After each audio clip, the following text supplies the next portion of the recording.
Hey, welcome back to the Explorer. I want to thank you for joining. Wherever you are watching us from around the world, we salute you and we want to wish you a happy week so far.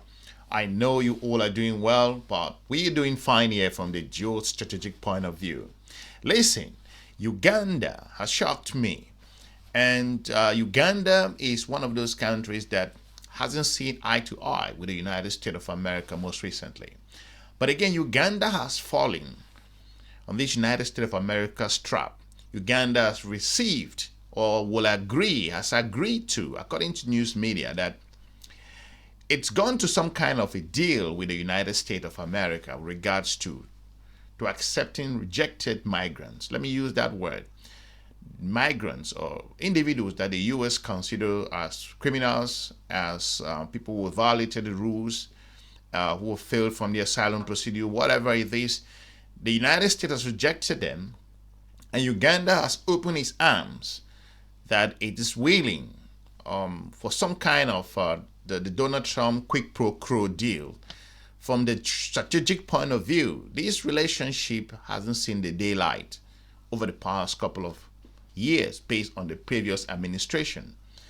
And Mr. Trump coming, like I've always said, that he's a transactional leader. Uganda was not represented in the meeting in the United States of America.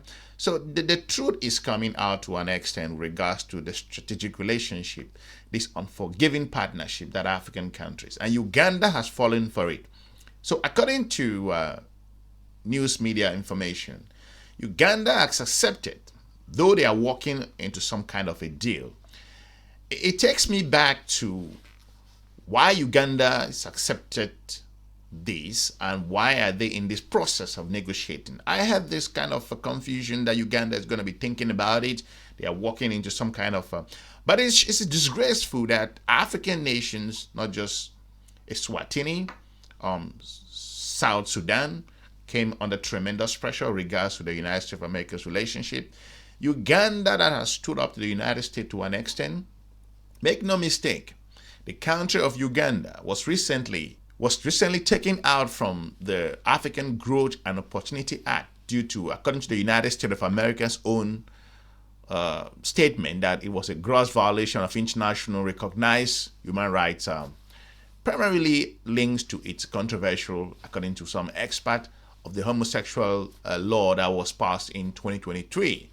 Now, the removal was announced by the President Joe Biden as of October of 2023, which became effective in 2024 January. So this relationship is not cozy in whatever aspect you want to put it, but I find this concerning that the country of Uganda, despite coming out clear in a number of areas, has fallen for the trap of Mr. Donald Trump. To have more context on this, let's go to DWTV to have their perspective, and we will dive into more analysis. Let's play this clip. To Uganda next, which says it has reached a deal with the United States to take in deported migrants. The foreign ministry says the two countries are still working out the details of the agreement. Uganda is already home to Africa's largest refugee population, nearly 2 million people, mainly from neighboring countries. But Uganda is setting some conditions, saying it will not accept US deportees with criminal records or unaccompanied minors. Ugandan officials also said they would prefer to take in people with African nationalities. Let's get more on this from journalist Julius Mugambwa in the Ugandan capital, Kampala. Julius, do you have some more details on this deal that's been agreed to? I think this deal is still scanty. In the first place, the foreign ministry first denied that there's no arrangement like that with the United States government. But this morning, we later learned, government released a statement saying that, yes, they are in talks with the US government. Whether you want to call it a deal done or a deal still under negotiations, it's upon someone's assessment. But what we can tell you is the details are being held. No one either from Washington or Kampala is getting us the details that we need to know. But what we understand is that the commitment from Washington is that they are ready to send immigrants anywhere, and Uganda is being looked at as one of them. Uganda has not denied, as we know for now, and We look forward to what will come practically, because what we know now is the diplomatic side. We look forward to the practical side. What will they do? What will happen and when? So it comes to the point where all of a sudden, Uganda now have enough space to keep criminals coming from the United States of America. And from the geostrategic point of view, it shows some level of weakness. It shows lack of the fundamentals on how to engage the United States of America from the strategic point of view.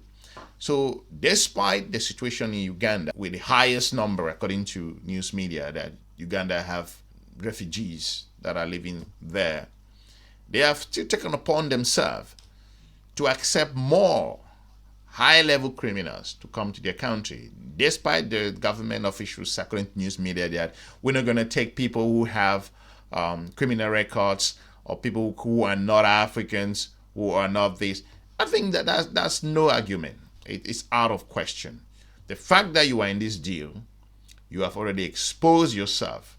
And if you refuse to follow up with what Mr. Trump will be putting on the table, you're going to be having the consequences. Make no mistake, the AGOA issue hasn't gone anywhere. And your own particular parliament position on a whole lot of social issues, do you want to waive that? What is your stand? So Uganda is caving in.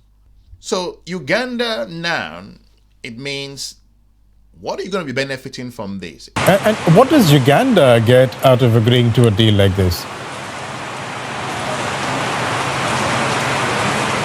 I think in the first place, you need to first appreciate that Uganda's had a very long-held bilateral relationship with the United States. It's been bumpy, sometimes going down, sometimes going up. Uganda is just going into elections, and Uganda's president, Yoweri Museveni, perhaps is looking at this diplomatic move as a way of softening his international image.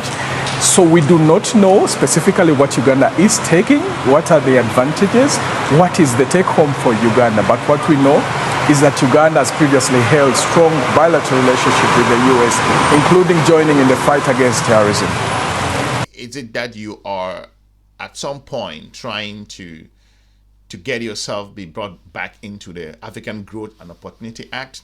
For those of you who don't know what the African Growth and Opportunity Act is, which stands for AGOA, it's some kind of a special arrangement that African nations, sub-Saharan, have with the United States of America, which allow these countries to export certain products, I think a lot of products to the United States of America under some kind of a special arrangement. But again, the AGOA is on life support, like I've said. I'm not going to repeat that here. I'm going to sound like a broken record. The African Growth and Opportunity Act, which is up for renewal next month, it's on life support. It's, if you consider the current tariffs across the continent of Africa, South Africa, country of Libya, and a whole lot of nations are facing incredible challenges with regards to their trade. So Uganda getting into this gives me chills in my spine, because I don't understand why this all of a sudden become the priority. Is it as a result of the benefits, the financial transactions that are behind which is not clear? Because like I said, Mr. Trump is a transactional leader. Let's play this clip. Now, Uganda already hosts some 1.7 million refugees and asylum seekers, most of whom already come from countries in the region. Is Uganda prepared for the new influx of people coming as part of this deal? That's a very good question. The issue of preparation is a big one. Why? Because the government on several occasions has presented frustration of the burden of hosting over close to 2 million refugees. I can imagine what it would mean if the US adds on that burden. Perhaps part of the deal with the United States is also to help withdraw the burden of taking care of these people. In the first place, we do not know how many of these people are coming from the United States to add already to the 1.7 million refugees. So it's possible that part of the talks will also help Uganda. So we do not know the resource envelope that is coming along with the people that Donald Trump is hoping to send to Uganda. We'll leave it there for the moment. Journalist Julius Mugamba in Kampala. Thanks so much. The country of South Sudan was put under the same particular area. If you remember the meeting that took place in the White House, where countries like Senegal, Gabon, that gone out of its way to embarrass the country of Gabon and the continent of Africa, to admire foreign objects, and more importantly, to other countries like Mauritania and Liberia of all that said we are not going to be accepting these deportees. This is left to be seen. But Uganda to go back and accept these individuals and claiming that we are not going to accept people who have criminal records, I think that makes no sense. The fact that you are in this deal, you will accept these individuals. So it is shameful from that perspective. Now, based on news information, Uganda agrees to take deported migrants from the United States if they don't have criminal records. I don't think that to be a point where you can stand up to hang on to that, because the country of Uganda, despite staying low under the radar so far, we've seen how the United States of America ambassador under Mr. former President Joe Biden pushed Uganda back and forth for a number of areas. And Uganda is falling for this Mr. Donald Trump's hook. I think it is cause for concern. Like I said, African nations have tremendous challenges and difficulties. They fail to recognize where they should be working together and start considering themselves to help other nations that to an extent don't even care. They don't even care about how you're gonna build your economy, where you're going to when you go to China and Russia to be your collaboration with some fringe powers of the European Union.